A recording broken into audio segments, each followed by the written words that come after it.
Olá, tudo bem? Estamos de volta. Muito obrigado pela sua companhia. Mais uma Amazônia inovadora. Hoje na bancada comigo o Márcio. Está dodói, está doente, mas mandou um abraço para o nosso convidado, que é uma pessoa muito especial, veio muito bem recomendada, do amigo Bruno. Thiago Freire, muito obrigado pela sua presença. A gente está muito feliz. Quando eu conversei com o Bruno, ele disse que te conheceu. Eu falei, porra, eu queria muito bater o papo com esse cara, que sou o maior fãzaço dos produtos dele. Se você é da região amazônica, com certeza você já deve ter visto um dos produtos dele por aí, rodopiando e enfeitando a cidade, porque são bonitas, né, cara? Obrigado por ter vindo, Thiago, o CEO da Boran Motos Elétricas, não é isso? Exato. Obrigado, Léo. Obrigado pelo convite aí. Não, cara. a gente que fica muito feliz, cara.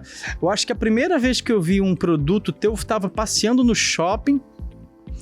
E aí eu acho que eu vi um stand, cara, com umas motos estilo shopper, um negócio bonitão, até subir em cima. E aí uma moça muito educada, chamada Cíntia, Sim. me atendeu. Aí, não, bora fazer o test drive lá em cima, rapaz. Se não fosse a minha mulher do lado, eu tinha saído com uma moto daquela. É o principal motivo de não compra, são as mulheres. Cara, que legal. Que ideia é essa de fazer moto elétrica aqui na Amazônia, cara? Conta isso pra gente. Cara, acho que tudo começou com a importadora, né? Eu fui engenheiro de produto de uma multinacional aqui, da Nokia. Viajei bastante para o exterior desenvolvendo negócios para a Nokia e decidi sair da Nokia para abrir uma comercial importadora. Então eu importava produtos para vender aqui. Importei diversos produtos, né? Desde acessórios automotivos, eletroeletrônicos, peças para carro, para barco e iluminação solar, um monte de coisa. E em 2019 eu vi essas motos e talvez com o mesmo impacto que gerou em você quando viu ela no shopping, eu tive quando eu vi essas motos numa feira internacional que eu tava lá na China. E eu vi, caramba, que produto da hora. Pedi para dar uma volta, testei, fiquei impressionado com a força, com a potência. Lá no mercado internacional já está muito em evidência, né? A China já virou a chave, todos os veículos de lá já são elétricos, na Europa já tem muita moto elétrica, nos Estados Unidos já tem muita moto elétrica. Falei, poxa, isso é um produto para investir. E trouxe para Manaus e foi um sucesso, foi bem legal. Então, e hoje você que confecciona suas próprias motos? Isso, a gente desenvolve junto com os parceiros ODM no mercado e a gente traz para cá para o Polo Industrial de Manaus e a gente monta todas as motos, fabrica aqui no Polo Industrial de Manaus. Cara, que legal. Então, eu acho que hoje, então, tu é a única pessoa que faz veículos elétricos aqui. Isso, da região norte, sim. Né? Fomos pioneiros aqui na região norte, no Brasil acho que deve ter mais uns 4 players e a gente sempre trazendo produtos inovadores, desenvolvendo negócios novos e estamos no início da nossa jornada, ainda vem muita novidade por aí. Sim, como é que tu enxerga hoje esse movimento? As pessoas estão aceitando melhor o produto elétrico? Eu gosto de falar que a mobilidade elétrica ela é uma opção de mobilidade. Quanto mais opções tiver à nossa disposição, melhor. Quem tá olhando para o custo do combustível, quem tá olhando para... Que tá caro pra cacete, né? Putz, recente eu fiz um post na frente de um posto de combustível, depois fiquei pensando, será que eu posto? Porque o nosso marketing não é um marketing agressivo, não é um marketing invasivo, mas eu pensei assim, a gasolina subiu de 5 e pouco para 6,29, e aí o que o cara faz, meu? O que o consumidor médio faz? O que ele tem opção? Ele vai reclamar com o dono do posto? Vai protestar pro meio da rua? Ele vai reclamar pro governador, pro prefeito? Não tem nada a fazer, ele só aceita. Então, quando tu traz um veículo elétrico, tu dá uma opção para esse cara. Quer dizer, agora ele pode ter um veículo que não vai depender daquela gasolina.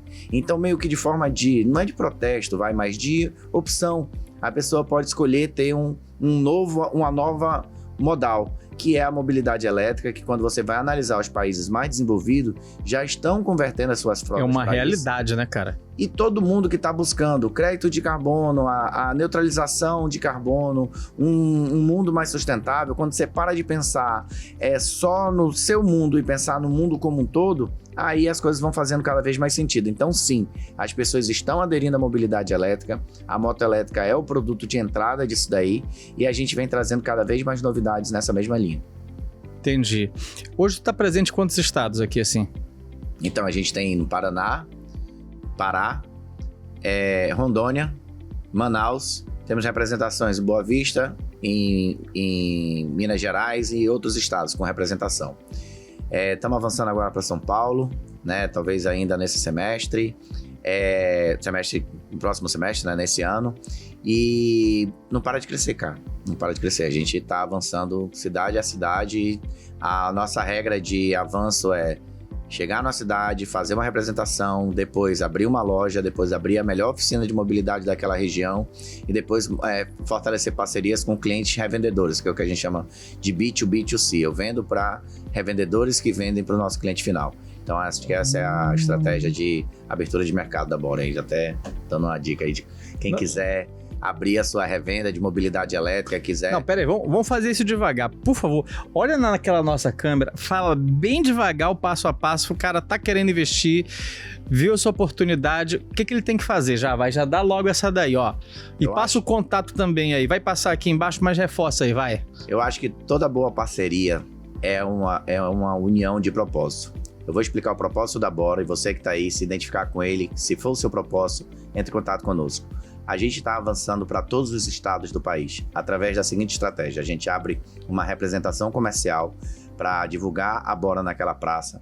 Na sequência, a gente disponibiliza uma loja para aquela região e depois a gente monta a maior oficina de mobilidade daquela região. O objetivo é entregar pós-venda com uma loja com autoridade da marca, comprando da indústria aqui no Polo Industrial de Manaus. E aí você que está interessado em entrar nesse segmento de mobilidade e desenvolver a sua cidade a partir de veículos elétricos inovadores, entre em contato conosco nas nossas redes sociais, que deve estar aí marcado em algum lugar aí na tela.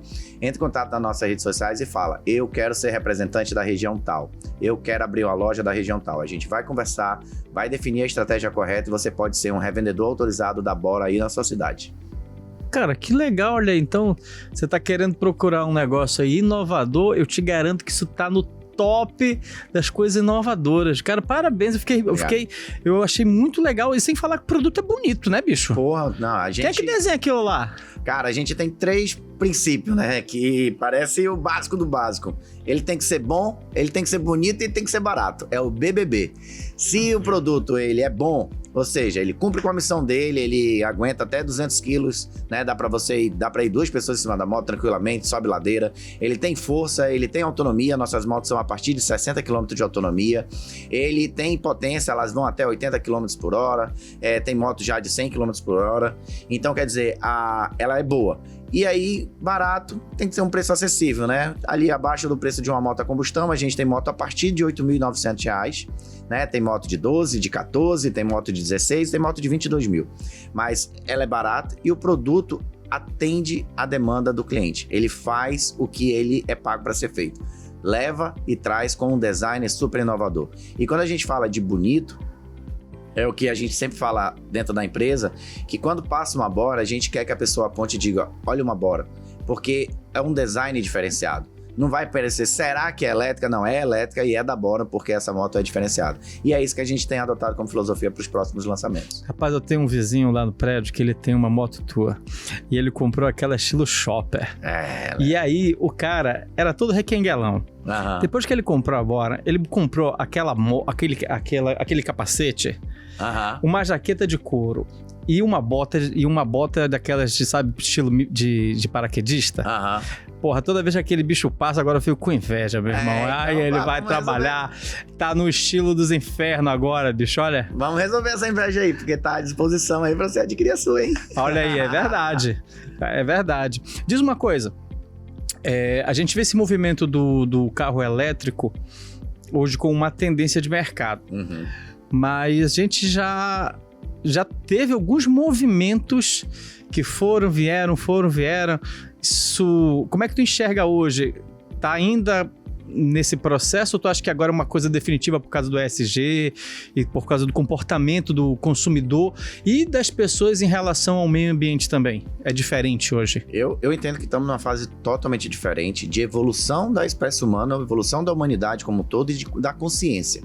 né? Eu gosto de dizer, a primeira objeção é, será que o produto é bom? Eu falo, olha, motor elétrico existe desde 1800. Bateria foi descoberta também em 1880, um negócio assim. Na verdade, as baterias antes dos postos de gasolina. Isso. Então, quer dizer, a tecnologia, ela vem se aprimorando. Ela não é uma grande novidade. O que é a grande novidade? É a capacidade de armazenamento de carga versus o custo da bateria. Ou seja, quanto que eu gasto de tempo e de energia para carregar minha bateria e quanto que eu consigo armazenar para poder ir mais longe, que é o caso da autonomia.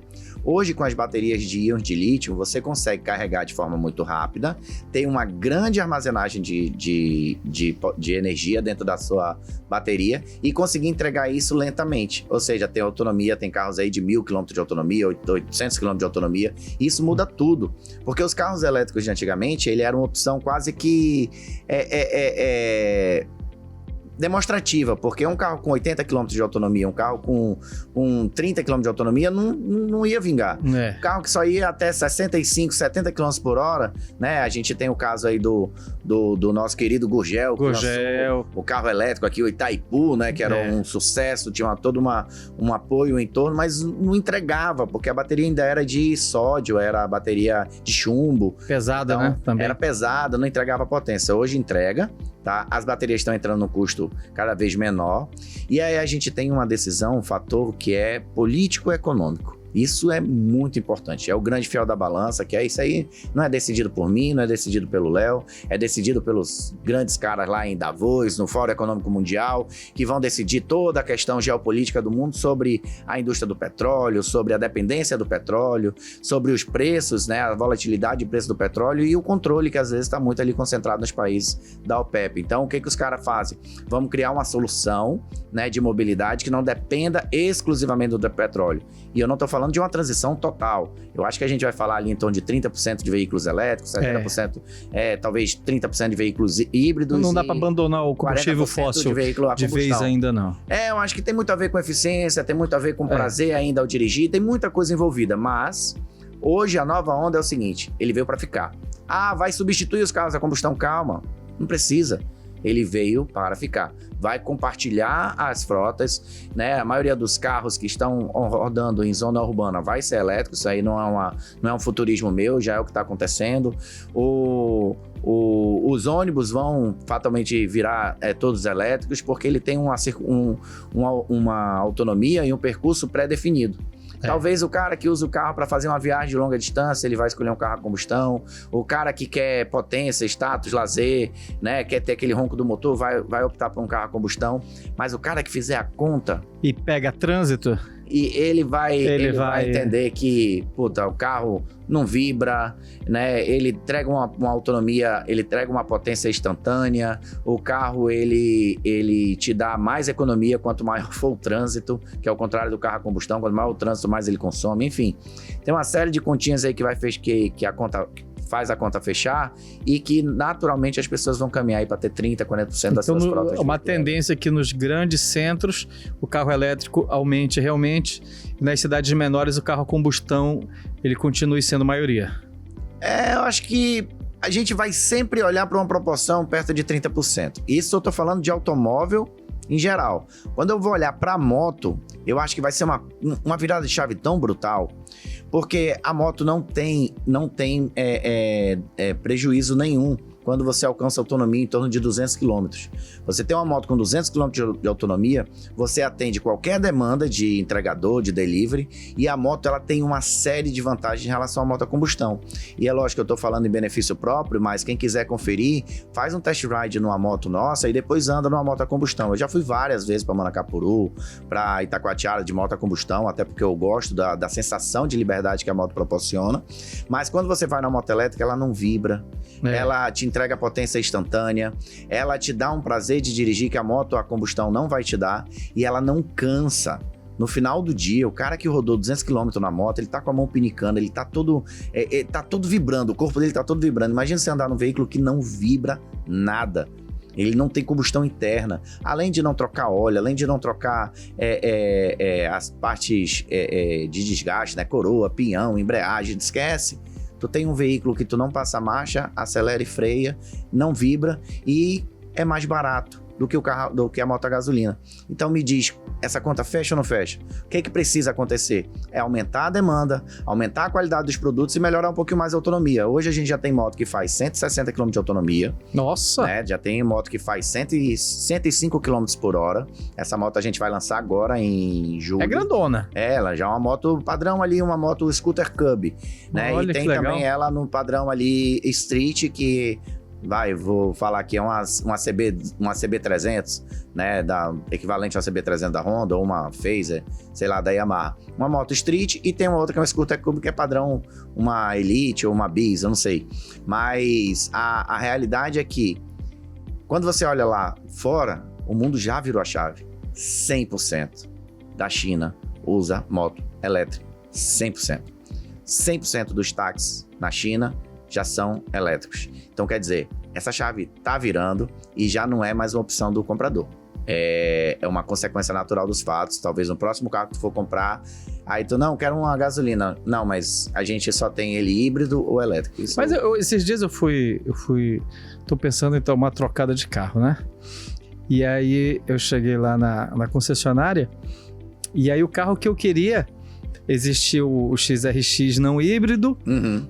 E aí eu falei, rapaz, mas eu queria uma questão até de dinheiro, né? Uhum. Eu falei, eu queria sim, mas eu não queria híbrido porque é mais barato, fazendo a conta, pra mim, essa diferença da gasolina. O cara falou, rapaz, não tem. Só tem o híbrido. Tu quiser esse daí, tu tem que mandar pedir e esperar 2 meses. Olha porque as pessoas, quando querem esse modelo, querem o híbrido. Então, ou seja, assim, é uma tendência já realmente... tem uma coisa fora da tua vontade. E assim, ele falou, e se tu comprar o híbrido aqui pelo banco da Toyota, tu vai ganhar 18 mil de desconto pelo banco. Aí tu para pra pensar, por quê, né? Por que ele tá me promovendo isso? Por que só tem o híbrido? Quem que tá mandando em mim, né? Quem que tá me influenciando? É exatamente isso que acontece nos fóruns econômicos mundiais, nas decisões sobre o aquecimento global, todas as agendas que preservam o meio ambiente, e estão dizendo o seguinte, cara, a gente tem que fomentar isso. E tá acontecendo, cara. A gente tá sendo influenciado diariamente para que a gente tenha uma consciência maior sobre como a gente tem desperdiçado os nossos recursos, como que a gente tem jogado lixo. Então, quanto mais evoluído for a sociedade, mais ela vai se preocupar com o todo. Então, naturalmente, você vai ser influenciado a ter um carro híbrido. E eu tenho uma coisa que eu queria advogar, meio que contra a minha praça, né, que é a da mobilidade elétrica, da sustentabilidade, que é aquela conta que nunca fechava, né? Eu já fiz essa conta com amigos entre o carro a gasolina e o carro diesel, né? Porque vale a pena ter um S10. Hoje em dia o diesel eu acho que não tá mais. Hoje fechou. Então ninguém vai... Mas enfim, a gente fez muito essa conta há um tempo atrás, se valia a pena o carro diesel ou o carro a gasolina. Agora vamos lá. Um carro elétrico, mesmo modelo, por 100 mil reais para facilitar a nossa conta, e um carro a combustão, mesmo modelo, 100 mil reais, e o elétrico a 200 mil. Esses 100 mil reais de gap aí, mesmo que tu enche o tanque de gasolina uma vez por semana, tu nunca vai recuperar. Então eu tô dizendo que eu tô advogando contra a minha causa, porque quando a diferença é muito grande, não vale a pena economicamente. Ah, vai melhorar o meio ambiente, coisa e tal. Poxa, mas não é o meu carro que vai acabar com tudo, né? O cara pensa assim. Mas quando a coisa começa a empatar, que é o que tá acontecendo agora, Léo, tu tem um carro de 100 mil e o elétrico de 120. Opa!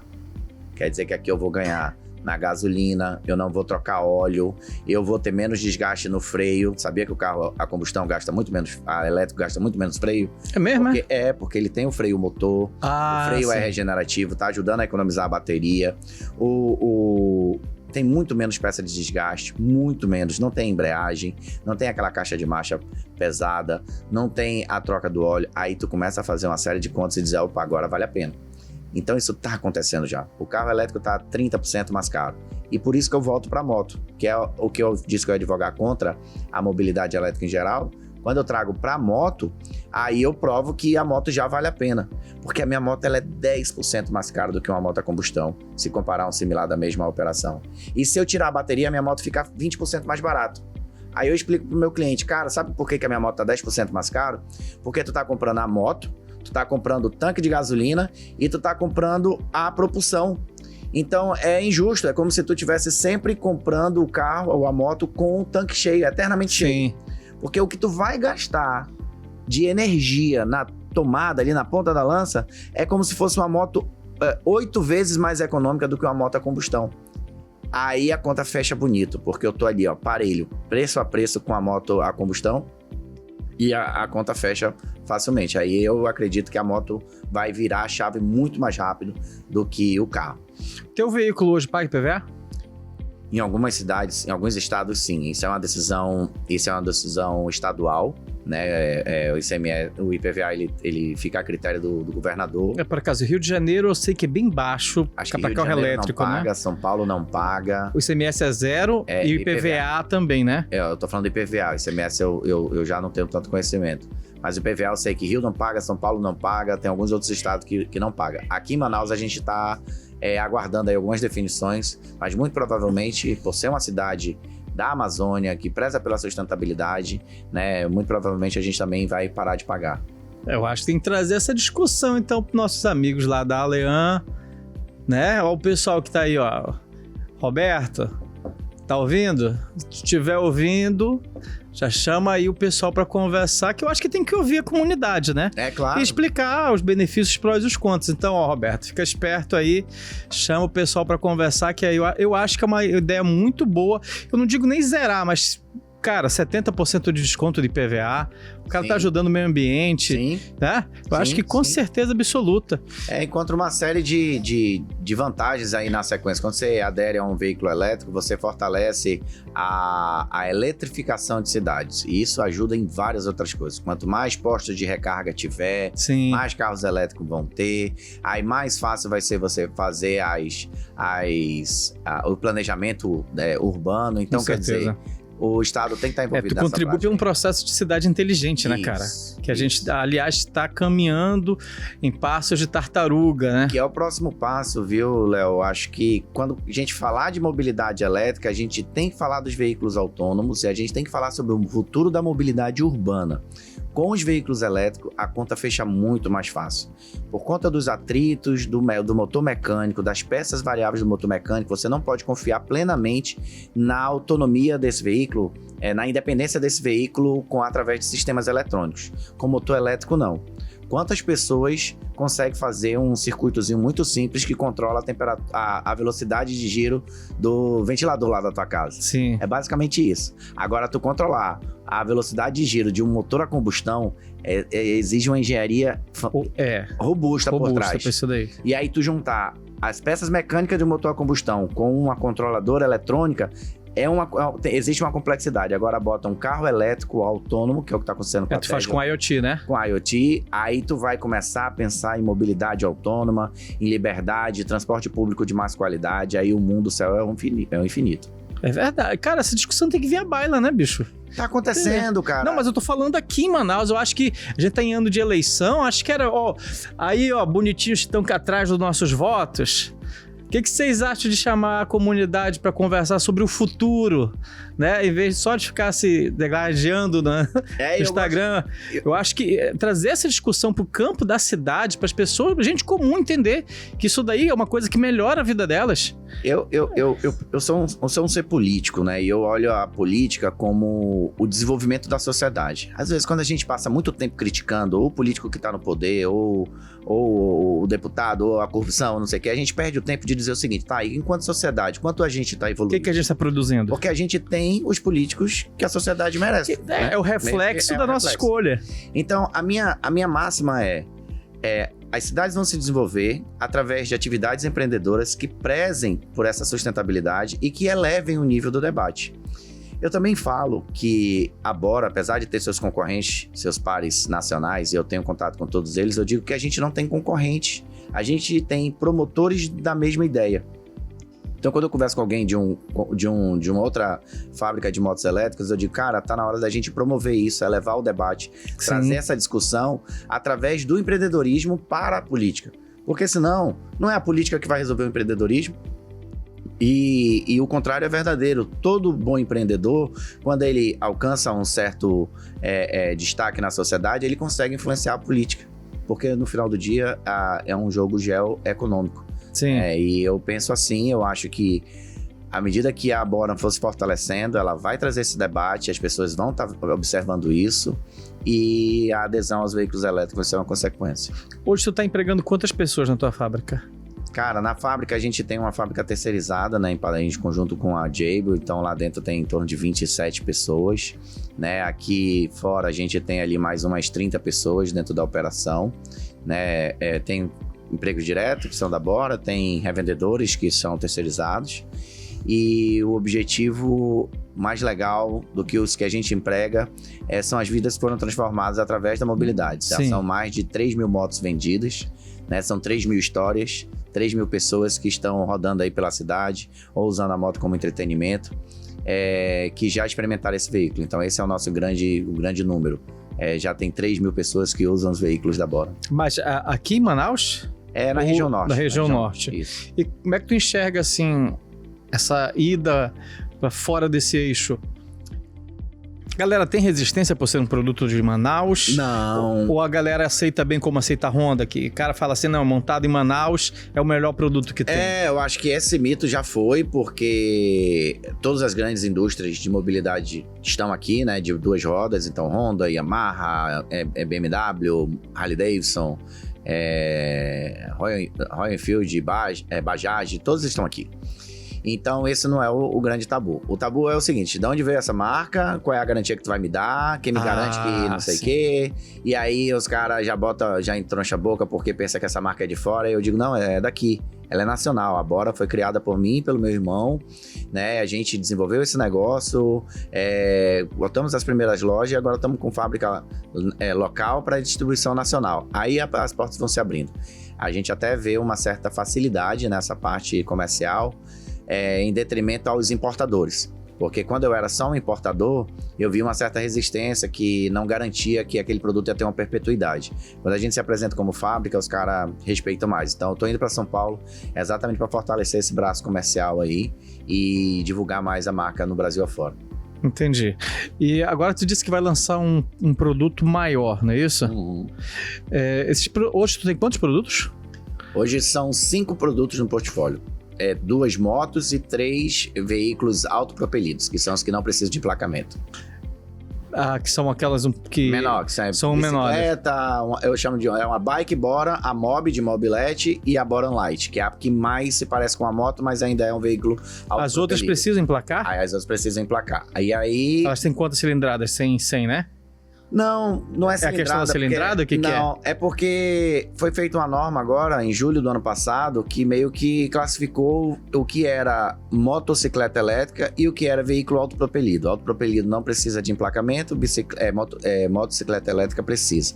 Então, a Chopper, que você viu, e a Scooter, pelo tamanho, pela potência do motor, pela velocidade final atingida, ela é classificada como motocicleta elétrica e precisa do emplacamento. Né? Entendi. E aí nos posicionou mais para ter as motos maiores. Então, essas motos novas, que já são tamanho tradicional para delivery, para o dia a dia, ela já tem uma potência de 105 km por hora, ela já tem uma autonomia acima de 100 km de autonomia, então essas aí já também vão ser emplacadas, mas é uma moto totalmente convencional ou comparável com uma moto a combustão. Pelo contrário, eu acho que eles são muito melhores, né?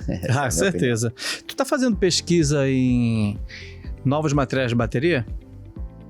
Agora? Olha... E a gente tem que saber quais são as nossas guerras, né? A gente tem que saber qual é a batalha que a gente vai enfrentar. Eu olho para o mercado de bateria, eu vejo que tem a CATL, tem outras indústrias de baterias extremamente consolidadas. A CATL é a grande gigante mundial de baterias, né? Tem 70% do mercado de baterias aí, se eu não me engano. E esses caras estão pensando em tudo. Estão pensando em bateria de estado sólido, estão pensando em bateria de sódio, estão pensando em bateria híbrida, né? Com 2 materiais, motor elétrico carregando, motor carregando a bateria. Então tem uma série de desenvolvimento nesse setor. O que a Bora está fazendo hoje? Por isso que eu falei de escolher a guerra. É ver o que tem no mercado, cara. Porque senão eu vou desfocar. Eu tenho que pensar em como trazer um veículo elétrico que atenda a necessidade do meu cliente, com a melhor performance possível, e na sequência eu conseguir fomentar a minha própria cadeia de P&D para eu desenvolver a minha bateria. Entendi. Eu vou te apresentar uma pessoa. Tá. Daqui de Manaus, tu vai gostar. Massa. Olha só, deixa eu te falar. A gente fala muito hoje desse movimento de veículos elétricos. né? A gente olha um pouquinho, algum tempo atrás, a gente percebe que já teve esse movimento. Hoje a gente, como você muito bem explicou, a gente tem hoje uma consciência diferente do consumidor. Como é que tu enxerga, não estou falando assim fora, a nossa região amazônica, nos próximos 10 anos, a região aqui, Manaus, principalmente Manaus, como é que tu enxerga que vai estar isso daí? No setor elétrico, especificamente? Mobilidade elétrica. Tu acha que a gente vai conseguir vencer essa barreira das crendices locais? Como é que tu enxerga isso? Eu acho que a informação está sendo difundida cada vez mais rápido. Eu considero... Isso aqui é uma teoria minha, tá? Não defendo e não entro em briga com ninguém. Que nós estamos há 30 anos dos países mais desenvolvidos. E Manaus, especificamente, está há 5 anos da nossa metrópole ali, que é São Paulo. Essa diferença aí de maturidade ou talvez de desenvolvimento é o que me faz muitas vezes ser elogiado como o Thiago é visionário. E eu sempre digo assim, cara, nem tanto, porque eu só vejo o que já deu certo lá nos mundos mais desenvolvidos e eu trago para cá para o Brasil. E eu vejo o que está acontecendo lá em São Paulo e trago para cá para Manaus. Eu tenho essa liberdade, você também tem, a maioria do público que está nos assistindo tem a oportunidade de ver o que está acontecendo lá fora para ver o que vai acontecer aqui. Então, se você descer um pouquinho mais para as nossas comunidades ribeirinhas, tu vai ver que o que está acontecendo em Manaus, daqui a 10 ou 5 ou 3 anos, vai estar acontecendo lá no interior do estado. Às vezes tem interior que é até um pouco mais defasado. Mas, enfim, eu tô indo para São Paulo exatamente para isso, para promover, junto com os outros players, o desenvolvimento, desenvolver a mobilidade elétrica no geral.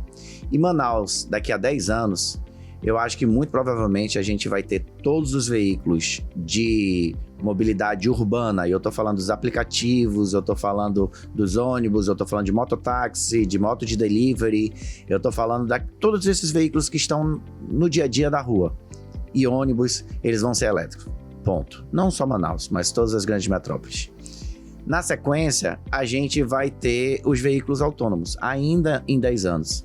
E com a inteligência artificial, cara, a gente vai viver um salto exponencial de desenvolvimento que eu acho que vai até estreitar esse lapso temporal que eu falei da Europa dos países desenvolvidos para o Brasil e de São Paulo para Manaus. A capacidade computacional, ela dobra a cada 16 meses, né? Isso, computacional e de informação, né, cara? Porque hoje, cara, não sei se você lembra, lançava um filme nos Estados Unidos, aí depois lançava em São Paulo, aí depois a gente ia pro cinema aqui em Manaus, um filme que já passou há 3, 4 meses lá fora. Hoje, lançou no Netflix em São Paulo, lançou no Zimbábue, lançou em vários países ao mesmo tempo. Então, a comunicação tá mais rápida e isso diminui o lapso temporal da tecnologia.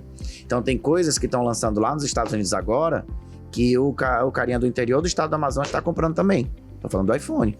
Isso mesmo. O topo da tecnologia que tá lançando agora nos Estados Unidos, coisa de 3, 4, 2 meses, se o cara quiser comprar pela internet, ele compra no mesmo dia, junto com os Estados Unidos. Então esse lapso temporal tá cada vez menor, então vai desenvolver cada vez mais rápido. E com a inteligência artificial, aí a gente vai ver, assim como eu não esperava ver meu pai mexendo no WhatsApp, né? Eu não esperava ver meu pai mexendo em rede social, a gente vai ver o interior do estado do Amazonas mexendo com inteligência artificial, perguntando do chat GPT como faço para economizar a bateria da minha moto elétrica.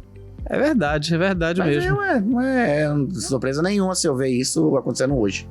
Isso é verdade mesmo. Quais são as próximas metas que vocês têm agora? Expansão? Como é que tá essa próxima visão, as próximas etapas do negócio de vocês? Desenvolvimento desses 2 produtos que eu acabei de falar, a Moto Street e a Moto Scooter Cube. Abertura do mercado de São Paulo, isso é um puta desafio, porque lá é o mar sangrento. Eu gosto de dizer que aqui é o nosso ambiente controlado, lá vai ser o mar sangrento. E na sequência, desenvolver gradativamente novos produtos e fazer a nossa própria pesquisa e desenvolvimento. Ah, isso é legal, isso é legal. Isso daí tu projeta para quanto tempo? Eu gosto muito de viver o hoje, né? Curtir a caminhada. E a gente tem um planejamento bem definido até 2028, né? De expansão nacional. E já para 2025 a gente começar a desenvolver nosso modelo aqui no Brasil. Então, é no caminho, né? A gente tem um planejamento até 2028 de estar em todas as cidades do país E bem antes disso, talvez 2025, tá com a nossa própria central de pesquisa e desenvolvimento de mobilidade elétrica aqui no polo de Manaus. Hoje tu te considera, então, como uma indústria, como uma startup? Como é que tu te considera? Cara, depende da mesa que eu sento, sinceramente. Olha, dá um stop aqui no Léo. Agora, você sabe que o cara tá jogando xadrez e o cara é bom? Qual a resposta dessa? É isso, tá aprendendo, cara? É isso aí. O negócio, ele é de acordo com o cliente, não é isso? Explica isso. Antes de tu falar isso daí, explica pros meninos que estão em casa, 18, 19 anos, esse comportamento de enxergar o game e o player com quem ele tá falando e negociar a coisa certa. Acho que é legal a pessoa ter essa jogada do game. Eu tô lá na minha loja, chegou um cliente e perguntou que moto é essa. Eu sou um vendedor, cara. Eu não sou o CEO, eu não sou o founder, eu não sou nem um nome em inglês, eu sou o vendedor. E eu vou mostrar para aquele cara qual é a vantagem dele ter aquela moto, até o fechamento dele e o pagamento, o Pix ou cartão de crédito. Eu sou isso. Aí vocês consideram um startup? Quando eu tô falando com um fundo de investimento lá na Faria Lima, falando sobre desenvolvimento das verticais de mobilidade elétrica, eu boto meu coletinho de startup e vou falar sobre inovação. Sensacional. E vou falar sobre inovação. E vem cá, e quando tu vai lá na Suframa para conseguir o PPB e os benefícios fiscais para produzir aqui, eu sou uma indústria. Eu sou um industriário. E eu vou falar como industriário sobre a geração de emprego, sobre a renda. Então, a gente tem que ter essa sensibilidade de qual a mesa que a gente está sentado para se apresentar e não se resumir, tá? Eu acho que a gente é refém de um sistema educacional que condiciona o cara a dizer qual é a profissão dele, né? Exatamente. Aí eu estudei engenharia, então sou engenheiro. Eu estudei medicina, então sou médico. Eu estudei enfermaria, então sou enfermagem, então sou enfermeiro. E aí reduz, né? No dia que tu se reduz, tu cortou todas as outras possibilidades. Então, às vezes você é um médico, mas dependendo do momento você é um vendedor. Às vezes você é um médico, mas dependendo do momento você é um startupper, né? Você é um fomentador da inovação. Então, acho que é bem isso. Eu não me limito a um título específico. Eu percebo muito, converso muito com founders, converso muito com os founders. E por que a gente tem tanta dificuldade de encontrar dentro dessa galera pessoas que tenham essa dificuldade de se pôr do outro lado da mesa e por acaso fechar uma venda? Eu já conheci com muito cara inteligentíssimo, cara com ideias sensacionais, mas que não consegue vender. Por que tu acha que acontece isso? Eu acho que é só na prática e na vida, porque todo mundo passou por as suas curvas de aprendizado, mas eu gosto de dizer que idealizar é mais fácil do que realizar. Realizar é mais fácil do que gerir, e gerir é mais fácil do que crescer, do que escalar.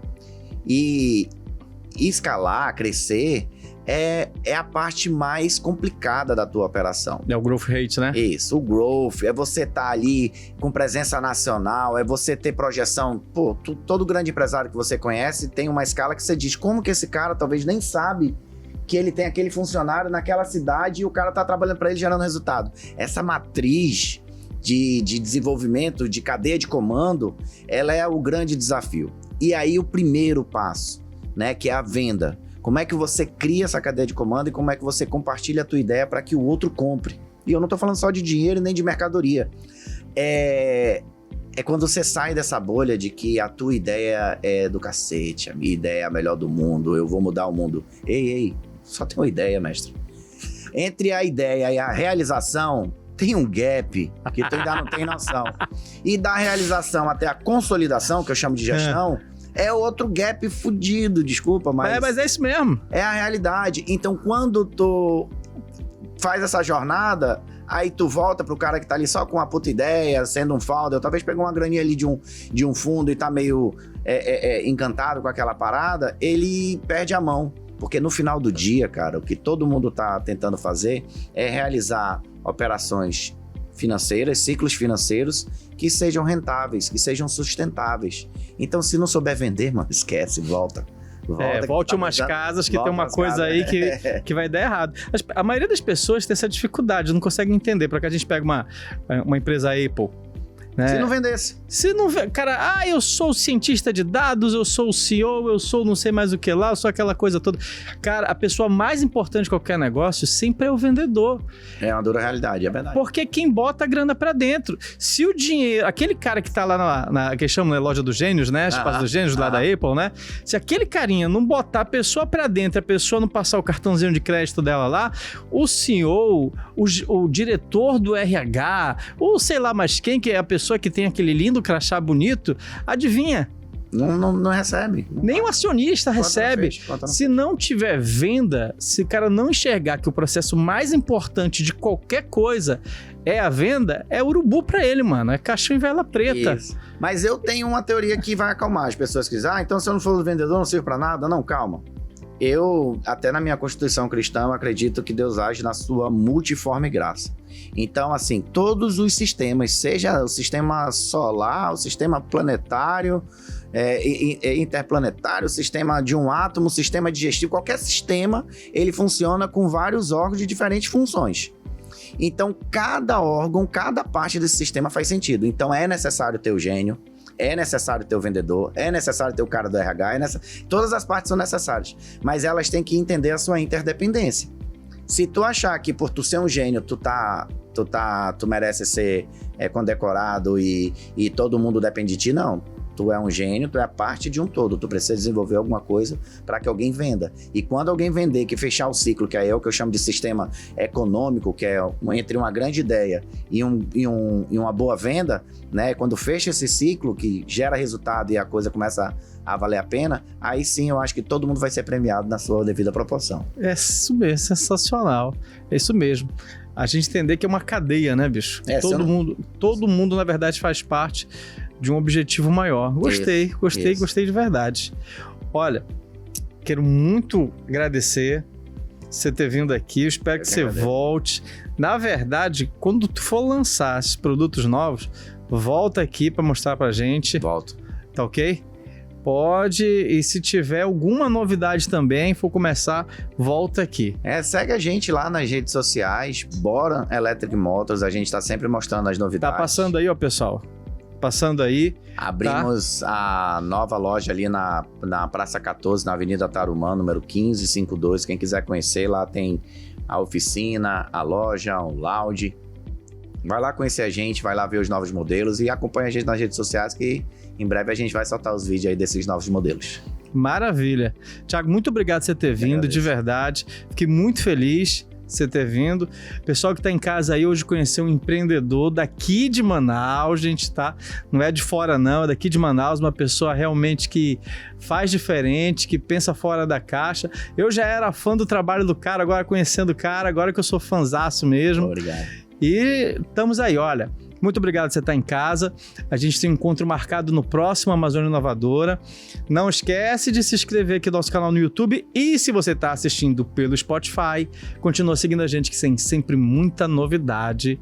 Tchau, tchau. Até a próxima.